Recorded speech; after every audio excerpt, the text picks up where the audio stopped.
எல்லாருக்கும் நமஸ்காரம். இன்னைக்கு தசகம் 29 பார்க்க போறோம். அமிர்த ஆகரணம் அசுர நிகிரகச்ச மோக்ஷாப்தி ராகம். நம்ம இது பார்த்துட்டு இருக்கோம் இல்லையா? அந்த முதல் தசகத்துல என்ன பார்த்தோம் அப்படின்னாக்க, ஒருத்தரா அந்த பார்க்கடலை கடையறும் போது யார் யாரெல்லாம் வரா அப்படின்னு பார்த்தோம். வாருணி தேவி வந்தா, அதுக்கப்புறமா பெருமாள் இதை எடுத்துன்னு வந்தார் இல்லையா? அமிர்த கலசத்தை எடுத்துன்னு தன்வந்திரியாக வந்தார் அப்படிங்கிற வரைக்கும் நம்ம 28வது தசகத்துல பார்த்தோம்.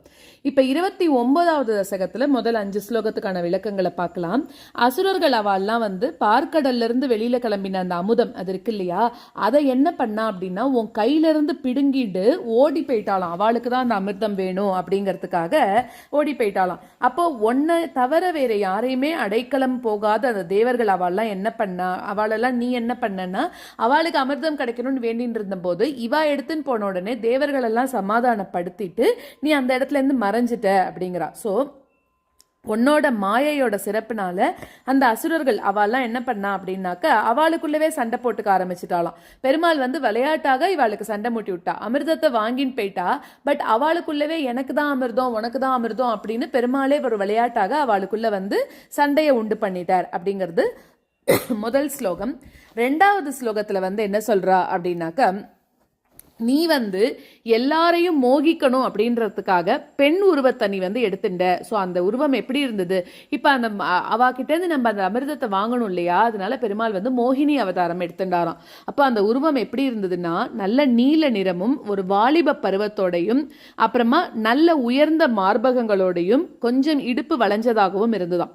உன்னை இந்த கோலத்துல பார்த்த அந்த அசுரர்கள்லாம் என்ன பண்ணான்னா, அமிர்த கலசத்துக்காக உண்டான சண்டை, ஏன்னா அங்க ஒரு பெண் வந்திருக்கா அப்படிங்கும்போது ஒரு பொண்ணுக்கு முன்னாடி நம்ம சண்டை போட்டுக்க கூடாது அப்படிங்கிறதுக்காக சண்டையெல்லாம் விட்டுட்டு உன்னோட மார்பகங்களா இருக்கக்கூடிய கலசங்கள் அதுல ரொம்ப ஆசையோட கூட உன்கிட்ட ஓடி வந்துட்டா அப்படின்றது 2வது ஸ்லோகம்.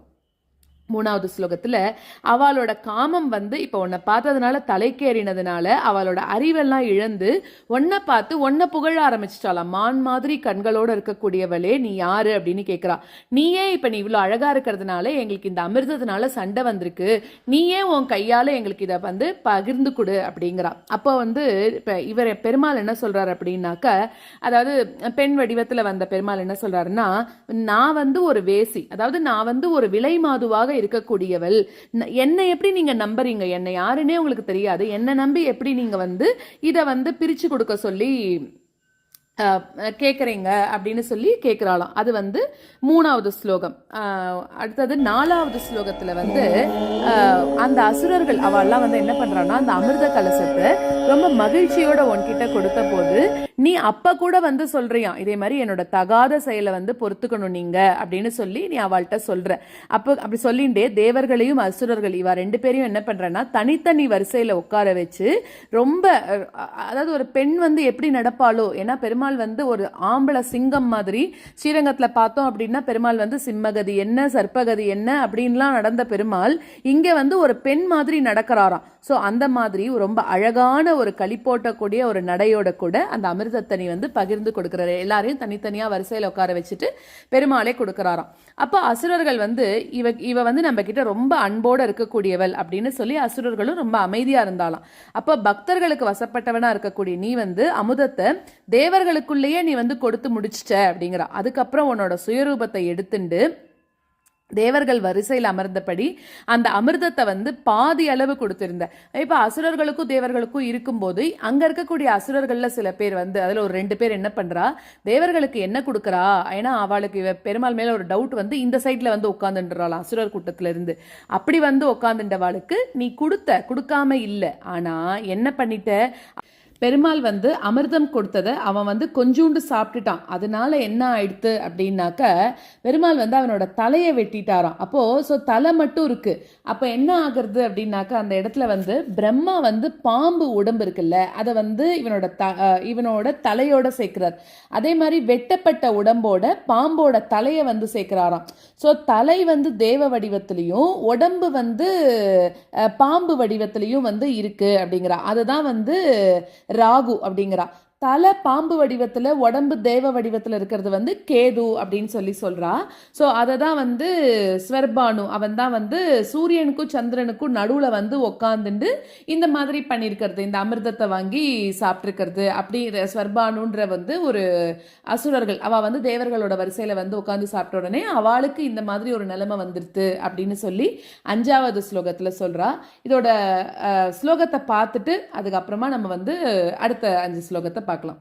உத்கச்சதஸ் தவகராத் அமிர்தம் ஹரத்சு தைத்யேஷு தான் அசரணான் அனுநீய தேவான் சத்யஸ்திரோத திததேவ பவத் பிரபாவாத் உத்யத்ஸ்வயூத்ய கலஹா திதிஜா பபூவுஹு.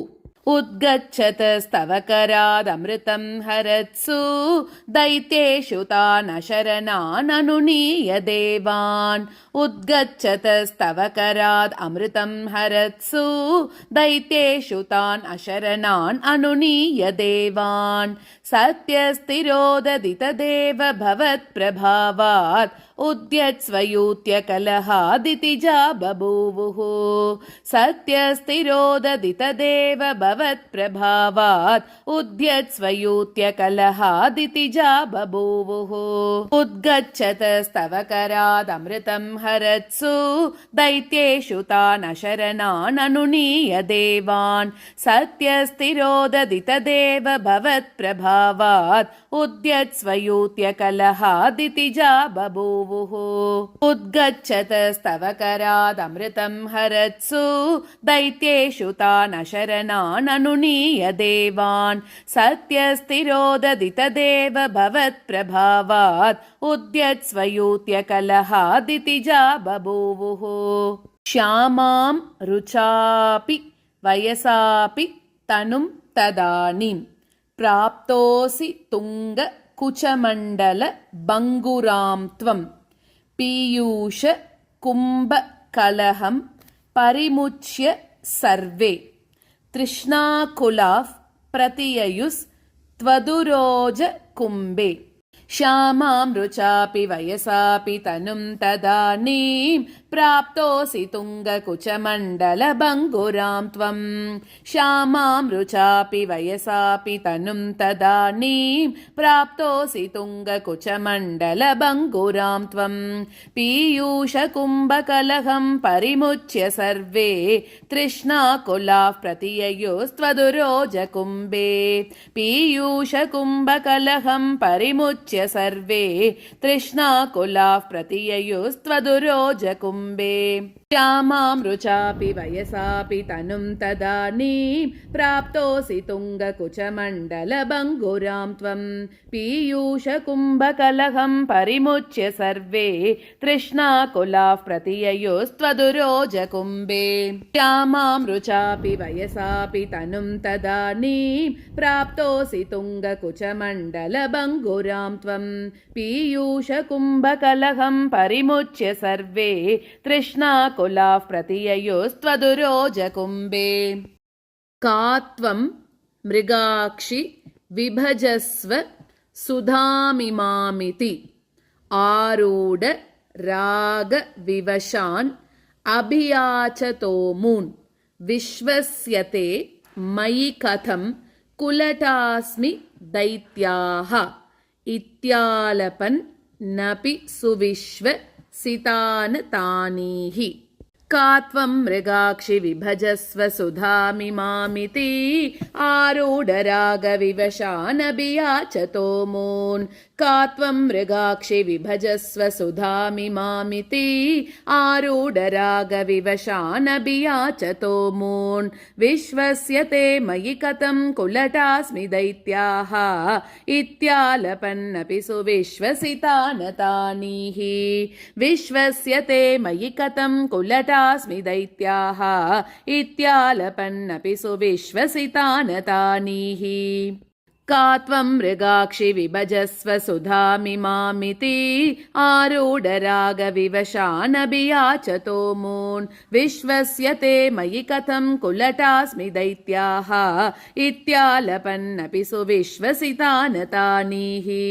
का त्वं मृगाक्षि विभजस्व सुधामिमामिति आरूढरागविवशानभियाचतो मून् विश्वस्य ते मयि कथं कुलटास्मि दैत्याः इत्यालपन्नपि सुविश्वसितानतानीः मोदात् सुधा कलशमेषु ददत्सु सात्वं दुश्चेष्टितं मम सहध्वमिति ब्रुवाण पंक्तिप्रभेद विनिवेशित देवदैत्या लीलाविलास गतिभिः समदाः ताम् मोदात् सुधा कलशमेषु ददत्सु सात्वं दुश्चेष्टितं मम सहध्वमिति ब्रुवाण मोदात् सुधा कलशमेषु ददत्सु सात्वं दुश्चेष्टितं मम सहध्वमिति ब्रुवाण पंक्तिप्रभेद विनिवेशित देवदैत्या लीलाविलासगतिभिः समदाः ताम् पंक्तिप्रभेद विनिवेशित देवदैत्या लीलाविलासगतिभिः समदाः ताम् मोदात् सुधा कलशमेषु ददत्सु सात्वं दुश्चेष्टितं मम सहत्वमिति ब्रुवाण पंक्तिप्रभेद विनिवेशित देवदैत्या लीलाविलासगतिभिः समदाः ताम् मोदात् सुधा कलशमेषु ददत्सु सात्वं दुश्चेष्टितं मम सहत्वमिति ब्रुवाण पंक्तिप्रभेद विनिवेशित देवदैत्या लीलाविलासगतिभिः समदाः ताम् अस्मास्वियं प्रणयिनीत्य सुरेषु तेषु जोषं स्थितेष्वतसमाप्य सुधां सुरेषु त्वं भक्तलोक वशगो निजरूपमेत्य स्वर्भानुमर्ध परिपीत सुधं व्यलावीः अस्मास्वियं प्रणयिनीत्य सुरेषु तेषु जोषं स्थितेष्वतसमाप्य सुधां सुरेषु अस्मास्वियं प्रणयिनीत्य सुरेषु तेषु जोषं स्थितेष्वतसमाप्य सुधां सुरेषु त्वं भक्तलोकवशगो निजरूपमेत्य स्वर्भानुमर्ध परिपीत सुधं व्यलावीः त्वं भक्तलोकवशगो निजरूपमेत्य स्वर्भानुमर्ध परिपीत सुधं व्यलावीः अस्मास्वियं प्रणयिनीत्य सुरेषु तेषु जोषं स्थितेष्वतसमाप्य सुधां सुरेषु त्वं भक्तलोकवशगो निजरूपमेत्य स्वर्भानुमर्ध परिपीत सुधं व्यलावीः अस्मास्वियं प्रणयिनीत्य सुरेषु तेषु जोषं स्थितेष्वतसमाप्य सुधां सुरेषु त्वं भक्तलोकवशगो निजरूपमेत्य स्वर्भानुमर्ध परिपीत सुधं व्यलावीः।